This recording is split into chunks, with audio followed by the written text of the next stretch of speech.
Forget trying to keep up with AI. It's moving too fast. It's time to think differently about it. Welcome to the AI Readiness Project, hosted by 𝗥𝗲 𝗥𝗲𝗱𝗀𝗀 and Ann Murphy. They're here to help you build the mindset to thrive in an AI-driven world and prepare for what's next. Ann Murphy. Shannon, how are you? Doing good. How are you? I'm good. I'm in California, so eventually I'll be back at home with my setup. Last week I was in Salt Lake City. Today I'm in California. So these walls. They are beige. They are beige. Every time I'm on the show so far. Yeah. I am not offended, nor inspired. Beige is, you show up, you wear beige, right? We're the mother-in-law at the wedding. Exactly. How's your brain holding up? Brain is a little bit scattered. Not in a bad way per se, but I have been delving. So this script was written by AI? This script was written by AI in this ever-evolving landscape. I've been delving into. I've been back at it with learning new things, and so my brain has been melting a little bit. How about you? Well, so I've had some epiphanies too. So why don't we just jump right in? So let's start in. How ready for AI are we this week? You start. Okay. So I got newly invigorated and inspired this week. I have been in a funk for probably 2 months. Yeah. Where I can't keep up. And there's a part of me that's like, oh, don't worry about not keeping up, but I still want to keep up, but I can't. Mm-hmm. Right? So that's part of it. And then there's also been this overhang of like just feeling like anything that I learn now is going to be useless because the tools are accelerating so fast that at some point, all the stuff I'm learning to manually duct tape together and get to do right, at some point it's going to be so good that I won't need to do that. So there's a part of me, because I kind of know what's coming, there's a part of me that has lost that sense of play. And that's been making me really sad because it's like we're so lucky to be living in these times where we get to play with these things. So the other night on my TikTok live, I was demonstrating a new feature. So Luma Labs created a new model called Ray2 Flash. It's faster. And one of its things it does is you can use emojis as the prompt. Mm-hmm. Which is just kind of a silly toy, right? It's like a silly parlor trick. But what I did was I went to ChatGPT and I said, hey, write me a story, right? Come up with a 10-segment story where you write 5 emojis for each scene. And then I copied and pasted those into Luma Labs and it made these videos. And so as I was doing, I was describing how I did it to my audience, and someone in the audience says, well, show me. Like, how do you do it? So I started showing, and then as I got into it, and it was making the scenes, I was getting inspired by what the scenes it was making. Yeah. And it kind of had this sort of weird kind of feel, and it reminded me of the show Severance. And then I thought, oh, we can go make music that sounds like Severance. And then Luma Labs also has this new thing where you can take any video, which is silent, and you can add sound to it. So you can say, it'll add sound effects. It'll add someone talking. It'll add, And so I went through and I just very, very quickly added sounds to these things. And I threw them in a video editor with this music I wrote in Suno. And within about, 45 minutes, an hour, I had this minute-long film that was weird and nonsensical, but it was really kind of cool. And someone on the live said, oh, it's like vibe, it's like vibe movie making or something like that, playing off of this idea of vibe coding. And so if you don't know what vibe coding is, 𝗔𝗜 𝗥𝗲𝗀𝗀𝗀𝗀 coined this term February 2nd of 2025. And it's basically when you're using these no-code AI tools where you can just talk an app into existence. He said, there's this new thing I do called vibe coding. And what hit me just like a ton of bricks is that, vibe storytelling is every bit as much a thing as vibe coding. That I went into this tool, like I don't know what those emojis meant, but they made videos that when I stitched them together kind of told a story. Mm-hmm. But I didn't go in there with any expectations whatsoever, but I got really inspired. So for me, like what hit me was there's all sorts of different modes you can be in with AI. One of them is I want to be very intentional. I've got a thing I want to write. I want to use AI to write it more efficiently. There's another mode, which is this sort of vibe mode, where you're just like, I'm just going to go play and I'm going to let whatever emerges out of this thing be the inspiration or not, right? Like it could just be, I'm going to have fun with it.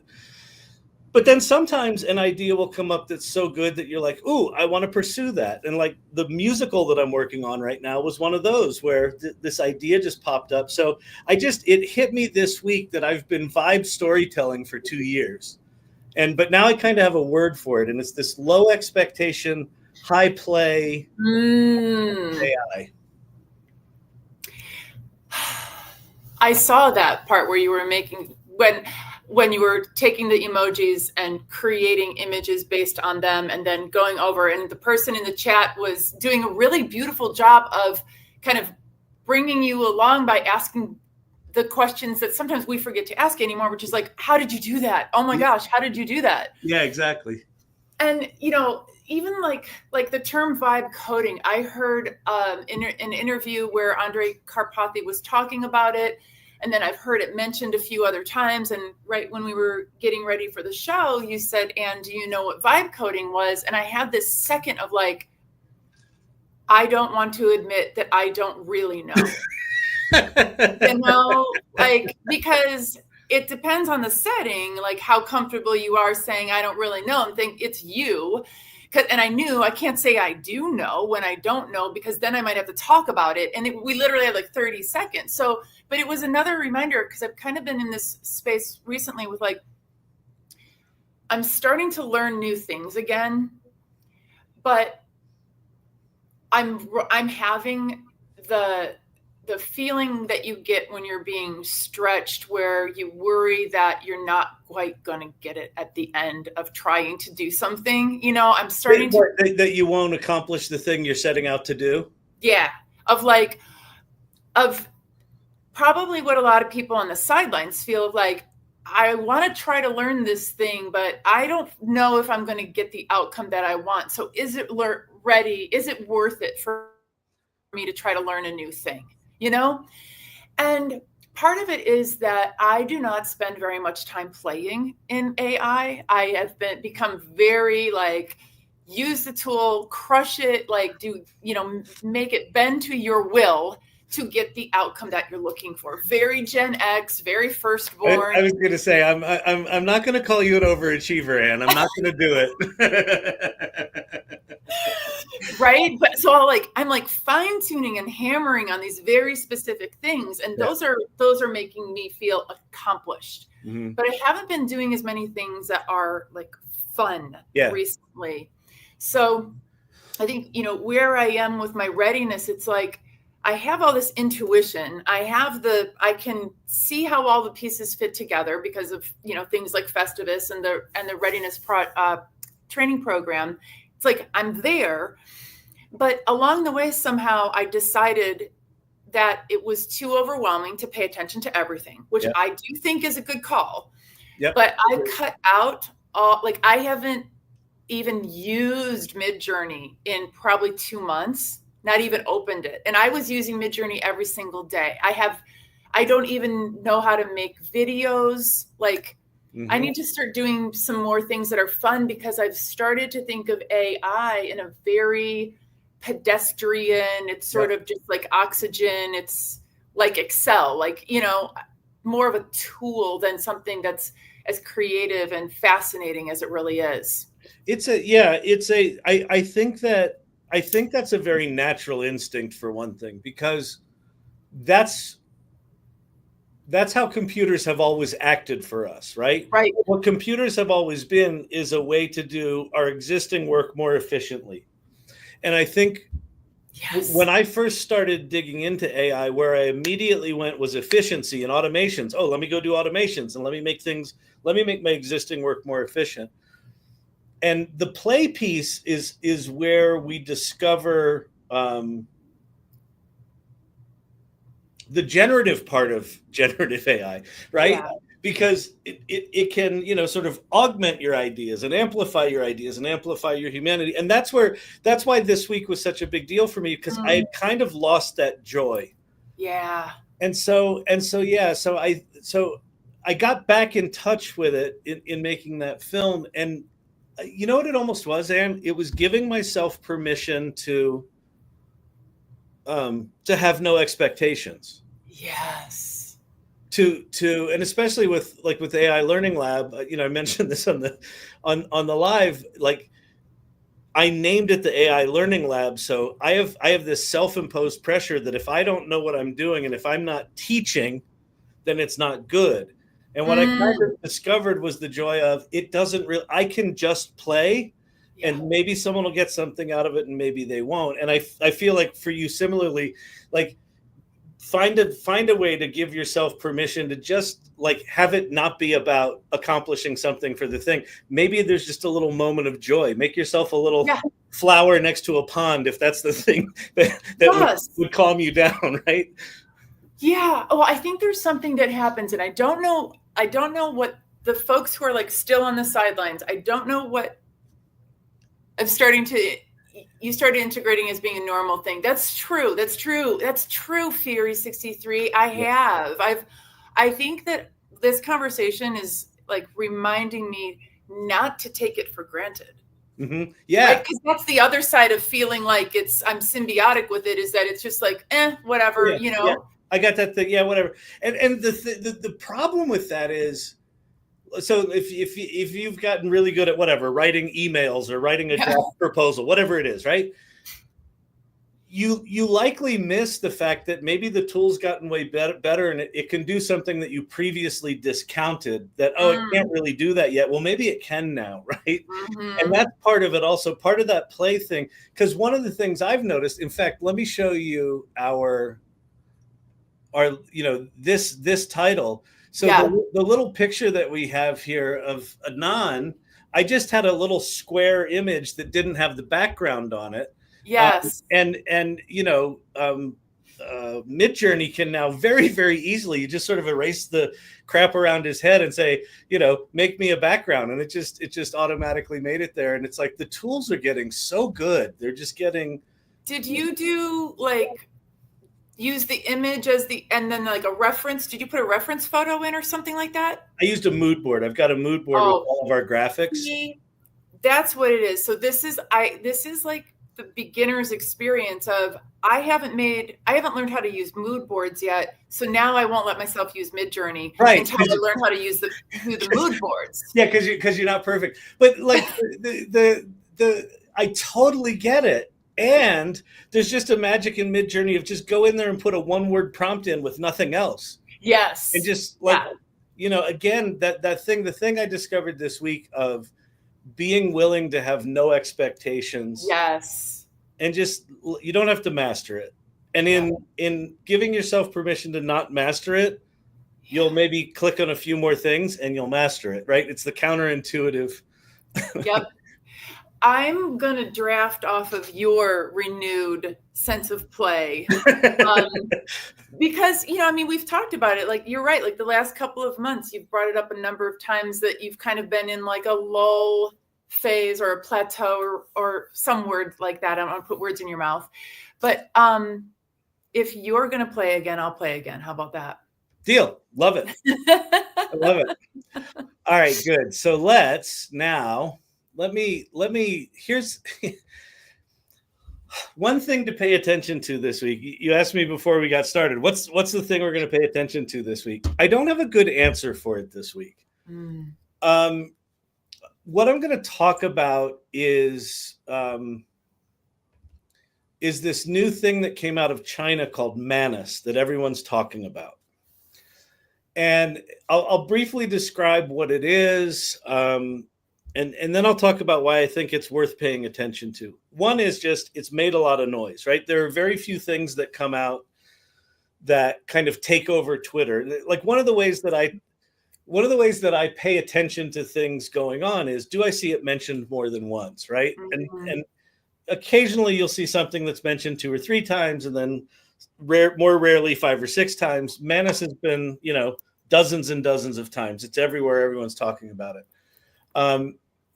It has a similar kind of buzz to DeepSeek when DeepSeek R1 came out, where it was this model that was as good as the new stuff that was from OpenAI, and it tanked the stock market by $1.2 trillion in market cap. Manus hasn't had the investment impact yet, but it is a tool that's very much like OpenAI's Operator on steroids. So if you don't know, OpenAI's Operator can basically spin up a web browser, and it can surf the web. It can use a mouse, and it can use keyboard, and you give it a goal, and it just goes and uses websites, and it asks you to log in, and it does all that sort of stuff. Well, Manus does that like way amplified. It can spin up 50 different web browsers at the same time and go search 50 different web browsers. It can write code.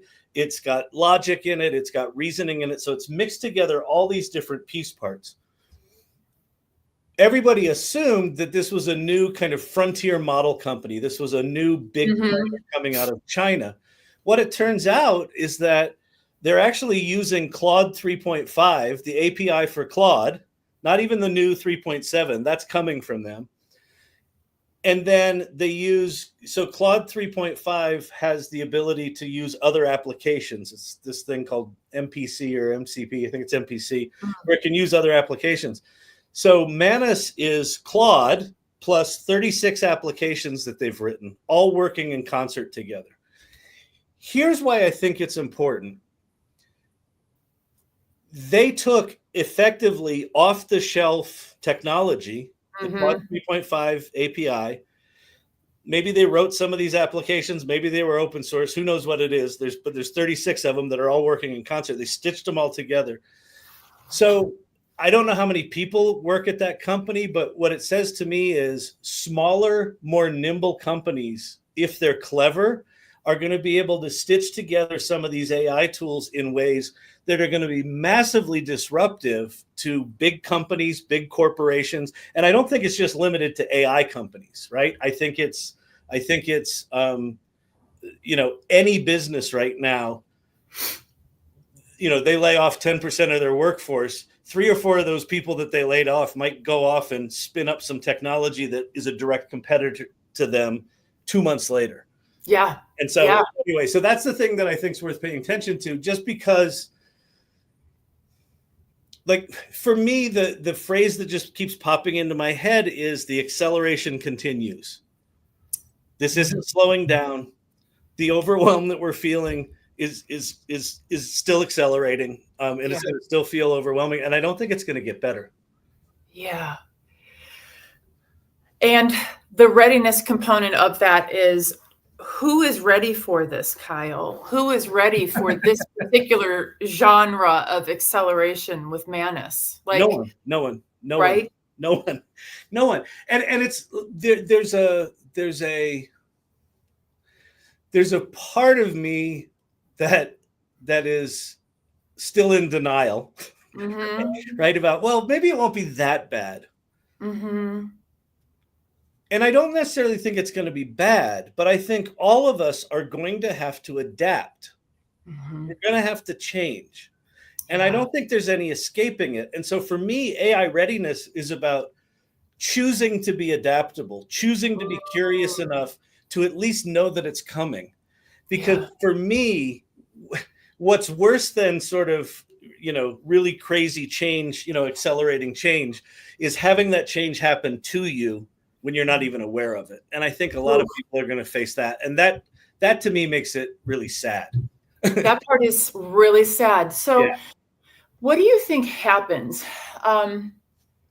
in, say, like the normal everyday person, right? They're just like doing their life. They're dealing with, grocery prices and the craziness of our world and being tired and disappointing everybody around them, and right, and also somehow trying to self-actualize. What happens? What is it going to look like when all of a sudden the DeepSeek moment is like no big deal, because the Manus moment is like, this just catapults us into a whole new world? How are they going to get on board? Or what is it going to be like for the people who are having this happen to them? I don't know. I was thinking a lot about this. I think about you and I are both self-motivated human beings, right? We're entrepreneurial. We want to be self-expressed. We want to, right? There's something about that's in our DNA. I tend to gravitate to those kind of people that have that in them. Same. A lot of the world is not that. Yeah. A lot of the world wants to show up to a job and be told what to do and punch in at 9 and leave at 5 and not really have to think about it, just do it. One of the things I learned as an entrepreneur is that businesses really need those kind of people. But does AI do all that work? Because that work where it's just like, show up, make the donuts kind of work, that's the kind of stuff that AI is going to replace. Now, we've got to assume at some point the financial piece of this will be handled, that it's not in anyone's interest to just let people, fall out of economic viability, right? And then my question is, whatever the percentage is of how many people are entrepreneurial, maybe it's 10%, maybe it's 15%, does that number actually go up? If people don't have to do kind of the soul-crushing repetitive work, are there people who are like, well, if I can make enough money to live, and I now have these tools that give me all the skills that I didn't think I have, maybe I do want to revisit my dreams, right? And so, or does the percentage stay 1585? Well, I don't quite know what that number is, but for me, if AI provides this really remarkable capacity to do the things that you thought were limitations, then you can do anything you want. Well, what do you want to do? And then that, I think, if I go 5 years out, maybe 10 years out, that becomes our job. But is everybody ready to be that contemplative and ambitious? And I don't know. Like I said, I don't have a good answer for you. I wish I did. I think about this a lot. Like, how I feel about how are we going to, when are people going to figure out how to manage quote unquote free time? Because we're very, very, very bad at that. We're bad at it in the moment. We don't know what future self wants to do. We don't have the skill set to wake up one morning and go, gosh, I could do just about anything, and then pick one thing. Like, nobody knows how to do this, and we don't teach it in schools. And so automating the heck out of everything and, agentifying everything. If the goal is, I guess the question is, what is the goal? Not to be all, other level about it, but like, what is the goal? I don't know. I mean, part of the goal could be, listen, we're also moving into a world of hyper-personalization where maybe entertainment changes. And rather than going out to the movies, I can say, hey, I want to watch Star Wars, but I want it to star my kids. And I want to play Darth Vader and go make that movie. And we'll sit there and watch it as a family. So there might be, it's not just about accomplishing work. There's also, maybe things shift dramatically in how people spend their time, but I don't know. I have never in my life, I have always kind of lived at the intersection of storytelling and technology, trying to live on the leading edge. I've always had a really good capacity to kind of know what the future looks like. I feel like I've completely lost that. I don't I don't, what does it look like when all that work that takes up so much of all of our times is being done by other things? What do we then do? I do not believe for a second that people are just going to stop and do nothing. No. What are they going to do? And I think we're all going to have to confront that. So that's kind of where I am today. I shouldn't dabble in so much dystopia, but occasionally that's where the brain goes. I saw this one movie and it was like a cartoon. I don't even know which one it was. It was one of Pixar movies or something. And at some point there's just these like conveyor belts that go through the whole city, and people are just the people are just like blobs. Mm-hmm. They're just like, and then like they get a pellet for their food, and they get a pellet that says exercise, and they get a pellet that says sleep. Like, is that what we're going to be like? Or will people who haven't known about the level of was it WALL-E? Okay. Yeah, Shane, that's probably right. It's like, if somebody doesn't think they're creative and they have to do a little bit to get to a tool that's going to like blow their mind open of creativity, how do you get them to want to go to that tool? Like, you and I have had the experience of feeling like you came into your I am an artist. The tools need to be at a different level. Right now, we're still very, very early. Right. True. If you compare this to like the early days of the World Wide Web, we're like 95, 96. Yeah. It wasn't until like, 98, 99, where more people, there were tools that you could make websites. You didn't have to learn HTML. You did up front. With AI right now, we're still in that phase where you have to be pretty geeky to be a part of this. I think 2 years, maybe 3 years from now, the interfaces will get so intuitive and the outputs will be so magical that people won't have to learn to use AI. They'll just be using products that are empowered by it. Exactly. So along those lines, like, how I was saying that you kind of like, for me recently, I've found myself taking certain things for granted, which feels a little bit sad in a way, but also good towards tinkerers. Yes, tools are currently good towards tinkerers. Exactly. Mm-hmm. I'm not a tinkerer, Vicki. That's my problem. Yeah. You're a doer. I'm a doer. But I'm going to get back to the tinkering. But what I wanted to share is something that I have found that's pretty cool is, as I get more and more comfortable with AI as just an extension of myself, I've had numerous experiences where something that I thought before I would never imagine as a normal part of everyday life, all of a sudden I find myself, it's part of a project. It's part of something I'm talking about, part of something I'm thinking about. And this happened earlier this week. A friend of one of the women in She Leads AI and I were together in Seattle earlier this week, and we were just doing a mastermind together on AI stuff. And we were talking about, gosh, how could you gather a whole bunch of data from people at a cocktail hour, for example? And we were riffing on like, you can just turn your phone on and listen or whatever. And then I started thinking about the Meta glasses, and I presented it as a completely reasonable solution to the challenge of how are we getting that information? How are we capturing a conversation? How are we capturing who's in the room?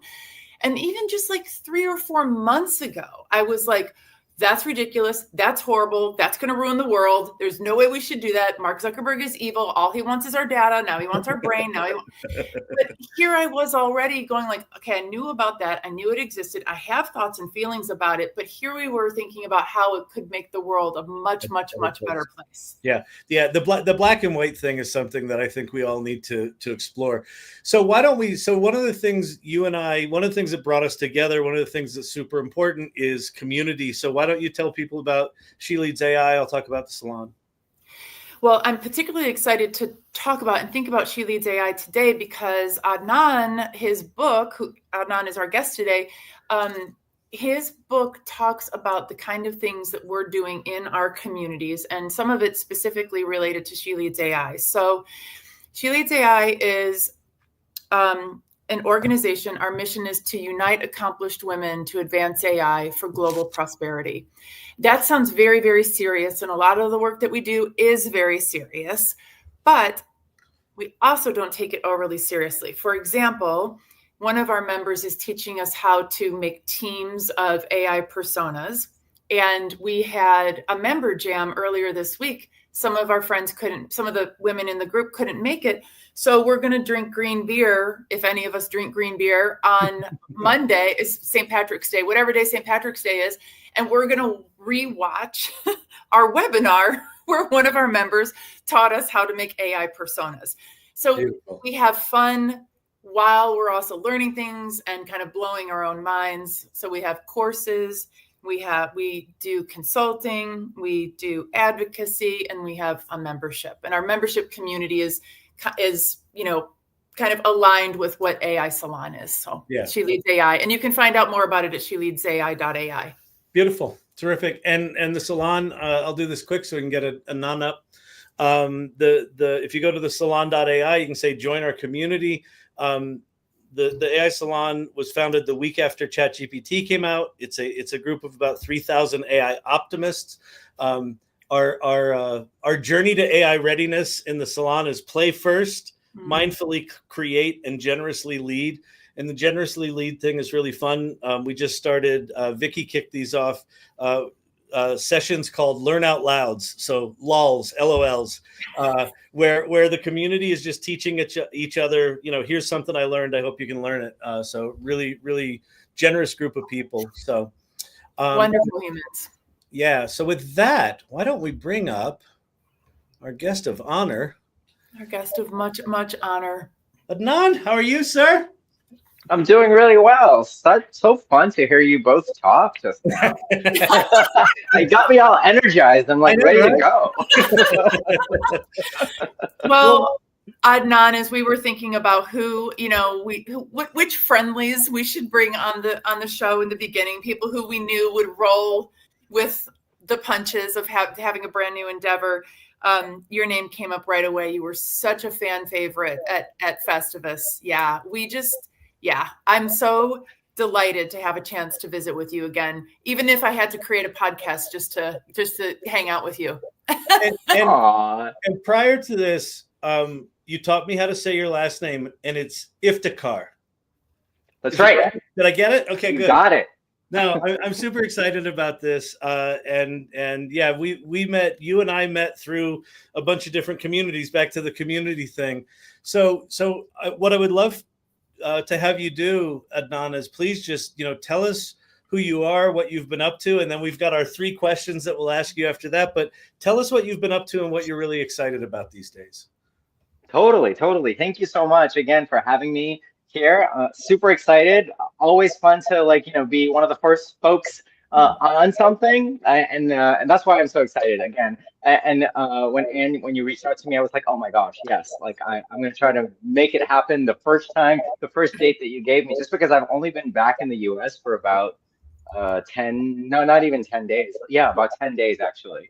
And it's been really a wild ride. But just a quick intro. My name is Adnan, as you all know, and I'm an AI humanist. And I really like to go all in on this title of what I am and what I stand for. Being an AI humanist, which a lot of people ask me, what is an AI humanist? And I'll let them know that that it's somebody who is really thinking about the potential of human development, of human enhancement, of human augmentation, and how can you use AI to help you be more human, to really rekindle all of the work that went into evolving into being where we are right now and how that appears in everybody's lives. Am I coming in clearly? I feel like I'm breaking up a little bit. Nope, you sound good. Oh. Okay, good. Excellent. Okay. So, and just so just a quick little intro on me. I was born in Mauritius, which is a little island off the coast of Africa. I grew up in Pakistan, Paris, and then came to the United States at age 18 to go to a small liberal arts college called Bennington College in Vermont. Yeah. And it was a wild and fun experience. And it was, going from a place like Pakistan, where not only you have grades, but you have ranks. So we were ranked 1 through 50 in my high school. Going to that, from that to a place where there's no grades in college, really kind of opened up my eyes to like, what is this? Like, is this how you learn? You learn for the sake of learning. You don't learn for the sake of having a grade. What is that all about? And that just kind of like got me really excited. So instead of becoming a genetic engineer, I went into education. And the both of you were just talking about education, you know, and you just said, we don't teach this in school. But why don't we teach this in school? Like, you know, what is the purpose? Yep. What's the purpose of school? Why are we doing all of this stuff? Where else do you get grades? You don't get grades anywhere else in real life, because you're teaching kids to go into the real life, but there's no grades in real life, right? Yeah. In real life, you have OKRs and KPIs and other things like that, right? You have feedback loops, all of those things, but you don't have grades, right? So why are we doing grades? Why don't we do OKRs and KPIs? Anyways, I could go on about that. And Kyle, you were talking about how people spend their time. And I really want to, like, you know, focus and think about that, the quality of thinking about spending time versus investing time versus wasting time. Yeah. That's great. And time, there's a writer named 𝗔𝗜 𝗥𝗲𝗀𝗀. He wrote a book called Your Money or Your Life. Oh, And my big takeaway from that book was money is something you trade your time for. And time is the only thing you can't reclaim, right? So I'd love to tell us more about that. What are your thoughts on that? Yeah, 2 resources in life, money and time. You can make more money. Right. Yeah, exactly. That's it. That's it. There's a great book called 4,000 Weeks, right? You have 4,000 weeks to live, right? And I'm 49, and if I live to be my life expectancy, I currently have 1 billion seconds to live. I'm a time billionaire, right? If I live to life expectancy, right? Right. Yeah. Well, and at the same time, right? But like how you live that is really important, because there's another book I'm reading right now called Outlive, which talks about the difference between lifespan and health span, right? Like if my lifespan is 90, but my health span is 80, the last 10 years of my life are going to be lived in misery. Right. Yeah. So instead of increasing lifespan, which is what our current medical establishment focuses on, is increasing lifespan, we need to really focus on, I need to focus on, and I'll speak for myself, on increasing health span, right? And how do you do that? How do you get to that place of increasing your health span while also increasing your lifespan, right? Right.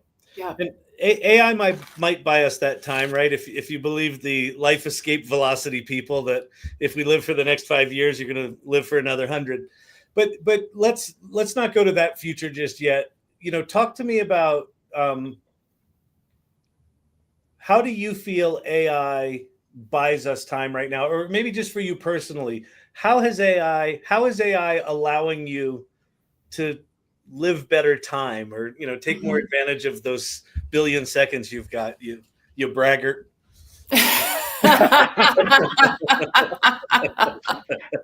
at the same, you know, like thinking about that also is like, it could, yes, I have a billion seconds, but accidents can happen at any moment, right? Right. You don't know that. Right. So, right, like at the same time, live each day as if it were your last, right?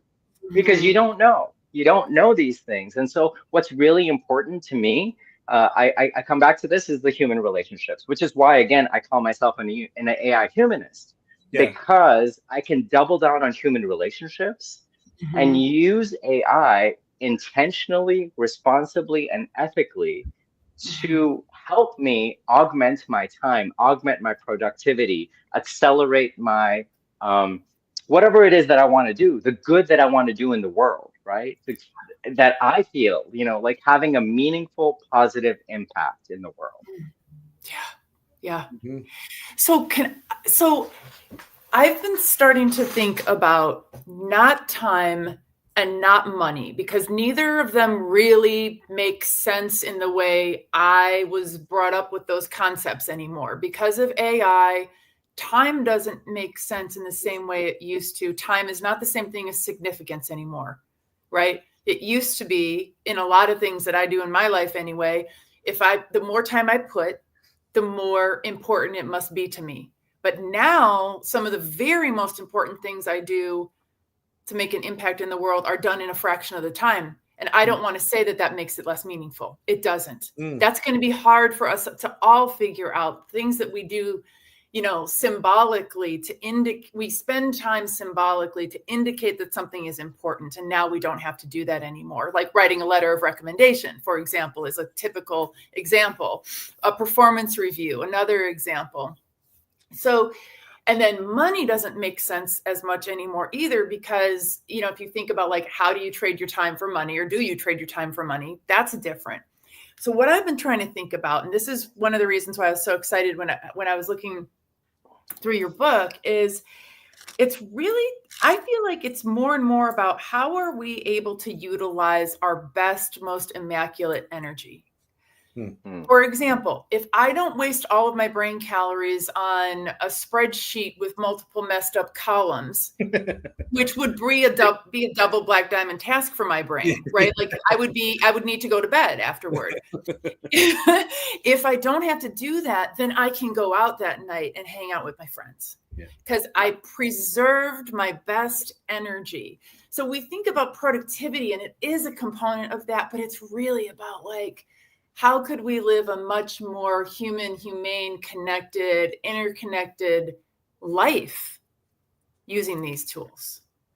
And here's the thing, right? Is that there's no wrong answer in all of this, right? It's a choice, right? Like the things that I like to invest my time in is not necessarily the same thing that Ann and Kyle, the two of you, would like to invest your time in, right? Because we all are individuals. Kyle, you were just talking about personalization, right? And there's this meme where it's like, I don't want AI to write books or create songs for me. I want to do that. I want AI to like do the dishes and do the laundry. I like folding clothes. I don't want AI to fold my clothes. I like doing that. That's when I get my best thinking done, right? There's a great book by Manoush Zomorodi called Bored and Brilliant, because at this time in life, we're not bored anymore. Right? We don't have the chance to be bored, but boredom is where we have our greatest thoughts, where we have our exciting moments of revelation. Some of the only places where that happens right now is when you're taking a shower, because the submersible iPhone and Pixel phones have not been created yet. Right. Right? So you can't have your phone while taking a shower, right? So those are the types of things that I think about. And yes, but like, you know, again, it's all individual, right? I like folding clothes. I like doing that. So I don't want AI to do that for me. Right. At the same time, like, you know, I don't feel like I can sing. So I want AI to sing for me, right? Like if I write lyrics and I'm not going to sing those lyrics, I want AI to sing those lyrics for me because it's going to do a better job, or somebody else, right? Like what, you know, but that takes more effort. Well, there's and so that's the other part of it. Yeah. No, go ahead. Yeah, about effort and what comes from effort, right? Like what is the effort that you want to put into this? How much effort you want to put into this? What is the outcome of this, right? So if I can invest half an hour to do a 3 hours amount of work so I can be more present with my family in the evening, I'm going to do that. I'm not going to question that, right? That's going to be, because that's my priority, right? Yeah. So and that's the other thing, is thinking about priorities, right? There's no such thing. The word priority was pluralized in the 1900s. Ooh, snap. Oh, because there was only one. Only one? It's the one thing that comes before everything else. So wait, so that's the one thing. So priorities is the industrialization of tasks? Wow. Exactly. Wow. Industrial age is when the word priority got pluralized, is the industrial age. Oh, I just became the world's most annoying human. Yeah. Now I'm every bar, every meal. That's amazing. That's amazing. Let me throw another thing out here, and I'd love to get your thought on it, because it's a corollary to what Ann was talking about. And it's this idea of, in the current world, we place value on how much time it took us to produce something, right? Especially in the creative arts. Mm-hmm. I think people feel they take great pride in the amount of time and angst they put into something. And if you didn't have to do that time and angst, other things become possible. I see Jim Ross is here. One of my favorite things Jim Ross did is he learned on one of the TikTok lives how to make songs using Suno. And while he was learning it, he goes, oh, I just had a meeting with a client, and he made a song for the client and sent it to him. And 5 minutes later, booked the business, because the client perceived that thing that just took Jim 5 minutes as this really valuable thing. He really sort of went out of his way, but it didn't take him a lot of time, but the perceived value of it was very high. So I'm just curious as your thought on that sort of shifting, balance of value. So I'm going to give you a story. A friend of mine, his name is Mark Fireheimer, reached out to me on Facebook, and I haven't talked to him in a couple of decades. And we used to be out in Western Massachusetts together. And he's a dancer. I'm a dancer. We used to dance together. Anyways, long story short, he is also a musician, and he used to do street art and musician. And he's like, had records published and everything. And I introduced him to, by the way, Suno. In the language Urdu, Suno means listen. S-U-N-O. Suno means listen in the Urdu language. So cool. Not sure how it's related. I'm sure it is. It's really amazing. but so I introduced him to Suno on January 3rd or 4th. I forget when it was, like right after the New Year. And he was blown away. And he had like 40 songs that he had written that he wanted to publish. And he came to me 2 weeks later and he says, I want to share this with you. And I want to do a podcast with you and talk about what I think AI stands for, which is artists imagined. Oh, it's so great. It's so good. It's so good. And he was able to create, like put his work without going to a studio, without going to all, he had these 40 songs written and he published them in 13 days, right? He got this thing to, like, it was in his mind. And he had like, like a country music thing going, a disco thing going, like, he had different, different genres for all of these things and different voices. And he said, he probably had about 2,500 iterations total of songs that he did over that time to get to the point of getting the 40 that worked for him. Wow. Right? That is the thing, right? The art is knowing when to stop, right? As an artist, you're like, yes, that's the one, or no, that's not quite right. So that those 2,000 are him not finding it. And the ones that made the cut, that's the art, right? Right. Okay, so let's jump in. So one of the conceits of the show is that we're going to ask every guest the same 3 questions. You ready? So I am. So I'll give you question number 1, and this should be a fun one. I'm actually really curious about this one. What was the tipping point where you knew you had to go all in on AI, and then what happened after that? I'm going to give you 3 answers for this. Okay. Because there are 3 specific points where like it hit me, right? So the first one, I mean, there was a tipping point like on December 1st of 2022. Like there was something that happened to me. Like I was talking to an English teacher and, there was that point, but I don't want to go there because that was like, like the moment, right? What really when it was March 2023. And this was because there was a lot of rain, which is happening right now in California. And my spouse and I, we owned a house in Redwood City. I've already given it away, which is in Silicon Valley, and it was being rented out, and because of the rain, there was all this flooding that happened, and it was going to cost us a whole bunch of money to replace the French drain, which you can't see. And anyone will tell you when you've got a house, if you want to do something with money, you want to be able to see what you've done, because if it goes, like all out. Anyways, long story short, I asked ChatGPT 3.5. Bing, right, and Bard, right, because those were the names of what is now Copilot and Gemini, right, and GPT. But back then, those 3, I asked them at like 10 o'clock at night, right, like I gave them all the information. In about 45 minutes, each one of them had given me the answer. Yeah, you should sell, right? Wow. And the next morning, I got on a phone call with my financial advisor, and it took him an hour and a half to get to that same point of telling me, yes, you should sell. But the big thing in all of this is that he said, oh crap, I'm going to be out of a job. And I'm like, no, you're not. Now what you can do is talk to me about my emotions. Like, how do I feel like after, if I'm going to sell this house where my kids were born, what is that going to be? What emotional impact is that going to have on me? That's right? Great. Great you insight. can have the technology run through all the numbers, right? All the analysis, if you want. If you love doing that, do it, right? But verify, right? And then you can talk to me about the human connection, what we can do as humans around this, right? So that was like point number one. Then the second point was October 2024, where I did vibe coding and I created 12 apps in 1 month. The first one took me 4 days. The 12th one took me 4 hours. The one that took me 4 hours, I put in for an NVIDIA developer contest, and I came top 10 in the world. Wow. Dude, that's so cool. And it took me longer. Not having coded before? I mean, I coded 25 years ago, right? But yeah, no, I wasn't doing any of that. But again, it's like it took me longer to create the video to publish than it did for me to create the app. That's amazing.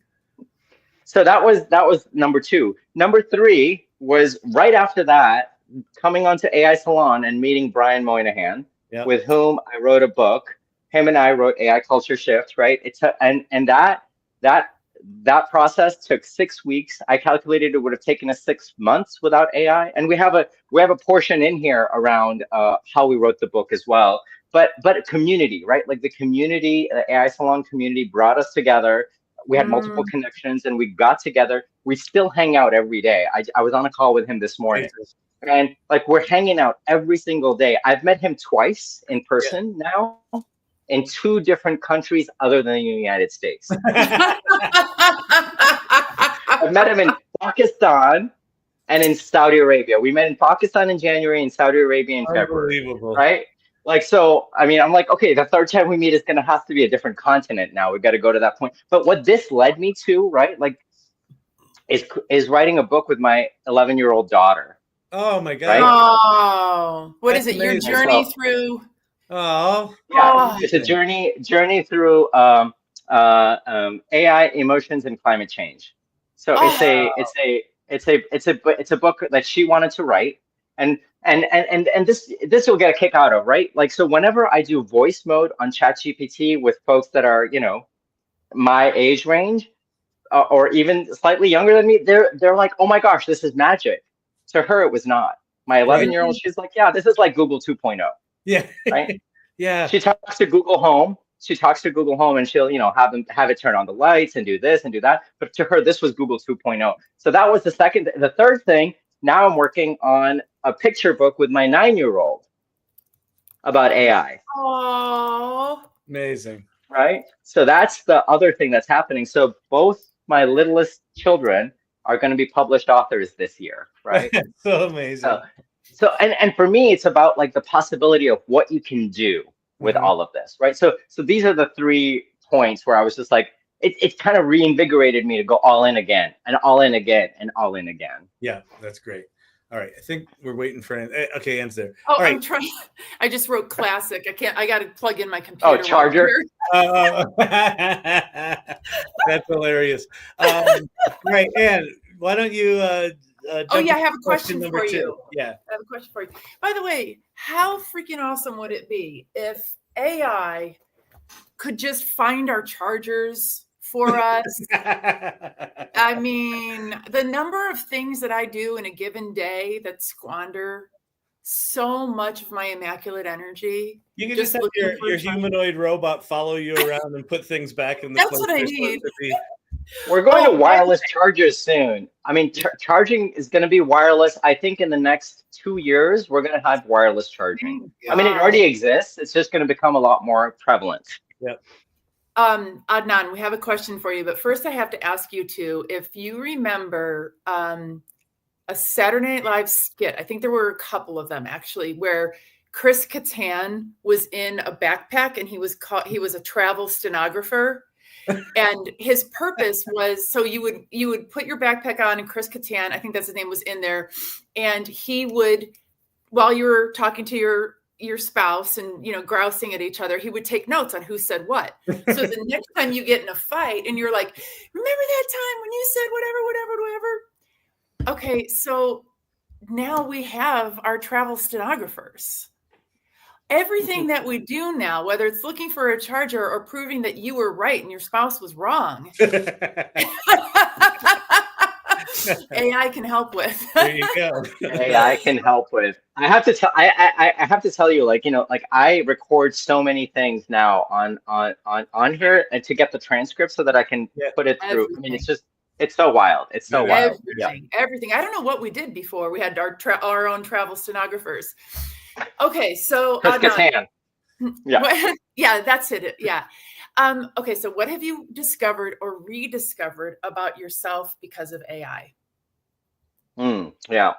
So, of course, you know, when I got these 3 questions, I put them through my, you know, digital twin to kind of make sure that we were on the same page, virtual page and on non-virtual page. And some of the things I didn't agree with. So the first question I rewrote totally, you know, like I was just like, no, that doesn't make sense. But the second one, there were a few things that my digital twin said that I kind of agree with. The first one is speed over perfection, right? Like if I had waited for either of these books to be perfect, these would still be in my brain. They probably wouldn't even be on paper right now, right? And same thing with the app, right? Like the apps are not perfect, but they're good enough to publish, right? So speed over perfection, so I can do things. And the more I do things, the better I become at doing the things. Like I said, you know, in 1 month, 4 days to make the first app, 4 hours to make the 12th app, right? Like it just, the speed has gotten better and better and better, right? The other one is like continuing to have that curiosity, right? So I totally, you know, Kyle, when you talked about play and not being able to play as much and all of that, I mean, I just keep coming back to play. Like, how can I play more? What can I do to play? What can I do to do these things? So it's like, you know, Mark kind of like brought me back into like my mode around like Suno and like, you know, and music. And now I'm really into this kick around like, you know, videos. So I'm doing, especially since we were traveling, I've done all these travel videos, and now I'm bringing them into captions.ai. I don't know if you played with that one, but it's such a cool tool. And I'm kind of like repurposing them and redoing them using captions. And my niece is deaf, and she saw my reel with the captions on it. She's like, that is so cool that you did that. And she was able to follow along. So it's like, you know, I'm like rediscovering this thing. I'm having a new connection with my niece as well because of this. So curiosity, continuing to be curious and play more and more and more. And then the third thing again is like human intelligence still wins, right? Like, I mean, you broke up. Just doubling down on this. Oh, human intelligence still wins so far. Right. I mean, we still have the emotions, we still have the action, we still have the impetus to, like, you know, being able to, like, again, 2,500 iterations, right, to get those 40 songs, right? Like, you know, that took a lot of work, and that was all human intelligence. You couldn't tell, an AI couldn't have done that. Right. Well, that had to be Mark that did that. Yeah, where he's going with that is those are the things that represent his voice that he wants other people to experience, right? So it's about connecting with other people in that case, right? So good. Totally. Okay, good. So last question. What does AI readiness mean to you? And what is your advice for someone starting the journey? Yeah. And again, it's, you know, I just go back to play. Right? Play. Be curious, play, like just the things that I was just talking about. Also, just be comfortable with being uncomfortable, right? Yeah. Using something to like push yourself in a different space. You don't need to be a programmer to code. You don't need to be a writer to write. Right. You don't need to be a polyglot to speak other languages, right? Right. All of these things, right? The thing that you've always wanted to do it, right? Like think about Ikigai, right? Do you all know the Ikigai concept, right? And for those that don't, it's like these four circles, like what you love, what the world needs, what you can get paid for, and what you're good at, and where that meets in the middle, right? Like that's where the sweet spot is. And if you don't know what your ikigai is, there's a ChatGPT ikigai that you can get, and you can just, find it. like, just figure it out, right? And it'll help you get started at the very least. And you haven't, like, you know, in terms of getting started on any of this, try things out. And don't try things out once, right? Because it's like, oh yeah, the response it gave me is crappy. It's not a it's a chat bot. It's not a monologue bot, right? Yeah, oh, that's great. Love it. Love it. Love it. Have a chat. Have a chat. Have a chat. Just have at it. Well, I'm really glad. I feel like the rediscovering the sense of play is my big one for the week. So the fact that you're there too is that's really encouraging. And this has been awesome. There have been many nuggets said today that people are, you know, resonating with, and thank you so much for coming and being willing to be with us on this wacky journey as we figure out what the hell we're doing. Oh my gosh, you're so awesome. And by the way, I also just want, in my journeys, I met this woman, Yana. I'm forgetting her last name, but she leads Mia AI. I don't know if you've heard of Mia AI. Yeah, and I would love to connect the two of you. That would be because awesome. she's doing some. We met at Leap and in Saudi Arabia, and she's doing some incredible work. And I, again, you know, I'm doing my best to support the women in my life, and the more I can uplift them, happy to be an ally and a support in whatever way is possible. So. Yeah, that would be terrific. This has been so good and so invigorating. Like I feel I have 10,000 times more energy right now than I did when we got on the call. Yeah, this is great. Thank you so much, sir. Yeah. Oh my gosh, thank you. This was a pleasure. Kyle, are we done, or do we have another thing that we have to talk about? We're done. Okay. All right, everybody. Thank you. Bye, everybody. Have a good rest of your day. Thanks, everyone.